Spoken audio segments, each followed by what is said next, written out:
Welcome back. The Ministry of Environment, Forestry and Tourism, through the Office of the Environmental Commissioner, issued an Environmental Clearance Certificate, also known as an ECC, to ReconAfrica for exploration and appraisal in the Kavango Basins. There have been claims that ReconAfrica is acting out of its license conditions and using exploration methods that is not conducive to the habitats in the area.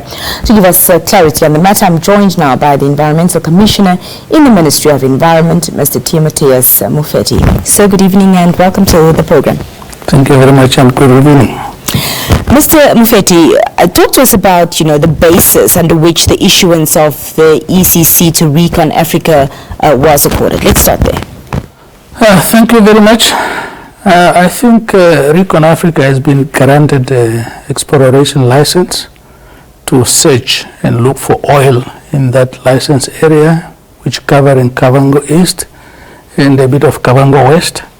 And they started already their work actually in 2019, somewhere there. So as part of the ongoing work of exploration, they have submitted an application to move to the second phase or third phase of their exploration work. And as a ministry, as an Office of Environmental Commissioner, we received that application and we have reviewed that application in accordance with the Environmental Management Act and the regulations, and we satisfied ourselves with the work that has been gone into that application that include environmental impact assessment, which is supposed to identify the potential impact that activity will pose into the environment. And when we talk about environment, we talk of the biophysical component of the environment, but also the social component of environment, the people. The impact assessment is designed to really identify, articulate what are the impact, and then undertake whatever specialist studies that is needed, whether it's in water, it's in wildlife, it's in people, that should also be included in the application. And then as a part of that, the proponent, in this case ReconAfrica, must come up with an environmental management program or plan that should articulate how those mitigation, impact should be mitigated and addressed and avoided. So we really applied the law, and it's on that basis that we have certified ourselves. And when I said ourselves, it's not only the Office of Environmental Commissioner and the team, but we also have other line ministries who are competent authority, whose sectors are affected by this work. They are part of the review process, and as part of that process, we ticked all the boxes that needed to be ticked, and we are happy with what has been submitted. And on that basis, we granted them a clearance certificate after we made sure that all these issues are addressed, and we are happy.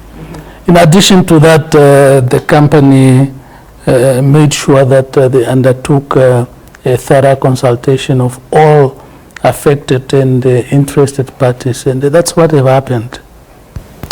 Talk to us about the significance of this kind of exploration to the Namibian economy.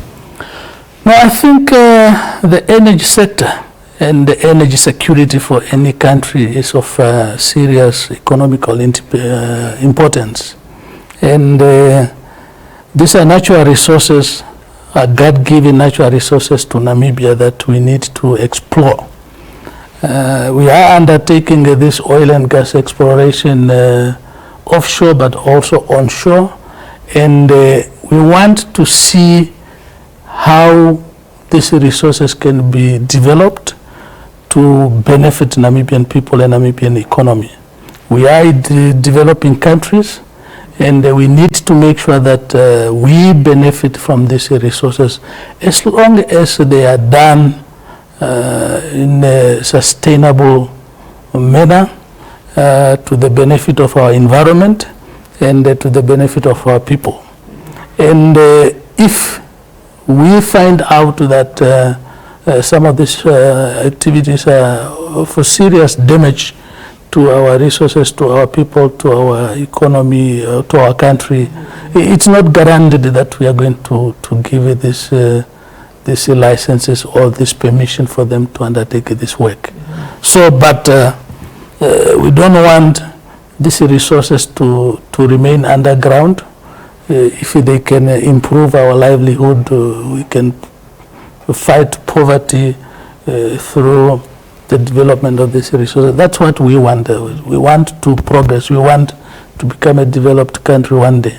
In the event that there's sufficient evidence to show that issuing or the exploration that is taking place in whichever area or region in the country is damaging either the environment, affecting the habitants within these areas, do such licenses then get revoked? And I think that's a good question. It should be understood that each clearance certificate comes with the conditions. And the Environmental Commissioner, even together with other competent authority, we have got power to stop any activity anytime. Should we realize that this is posing serious danger to our people, or in that case, if that investor or proponent is not adhering to the conditions that we have set to that clearance certificate, we can stop it anytime. And maybe while we are on that question, I also just want to assure people and listeners in Namibia that at the moment we are only doing research. We are only doing exploration. This company has not been given a development license to develop this field. That is still a decision to be made. Should we get convinced that the resources are there, they are of economic value, and then as a nation we have still a big decision to make. But currently we are only researching, we are exploring it to understand, but also to satisfy ourselves. Do we have those resources as desktop studies are saying or not? This is also a good information for the country and government, and not only for this company. Yeah. Mr. Mufeti, there have been increased pressure for countries, including Namibia, to shift away from fossil fuels and to move towards low carbon sources energy, such as hydropower, solar, wind, etc. What's Namibia's commitment in reducing greenhouse gas emissions and also combating, of course, overall climate change? No, thank you very much. Namibia is party to that Paris Agreement. Namibia has a climate change policy, and we've got also an implementation action plan on how we are going to implement that policy. But importantly, we have also come up with a national determined contribution to see what actions Namibia is going to take to reduce the impact of climate change. Namibia is already a sink. We are not emitting into atmosphere, or the emission we are doing is really negligible. Yeah. But we still want to do more to promote renewable energy, to promote activities, reforestation, and to make sure our sink is more concretized. So we are doing those activities. But as part of that Paris Agreement, we must not make this commitment at the expenses of developing our economies. The Paris Agreement is very clear that for the developing countries, you're still allowed and you have given a period where you can still emit. That's why we are doing this work in parallel.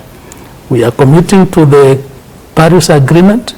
We have got NDC, in which we are implementing activities promoting or combating climate change, but we must also explore our traditional energy sources as we are doing, because that is allowed for in the Paris Agreement.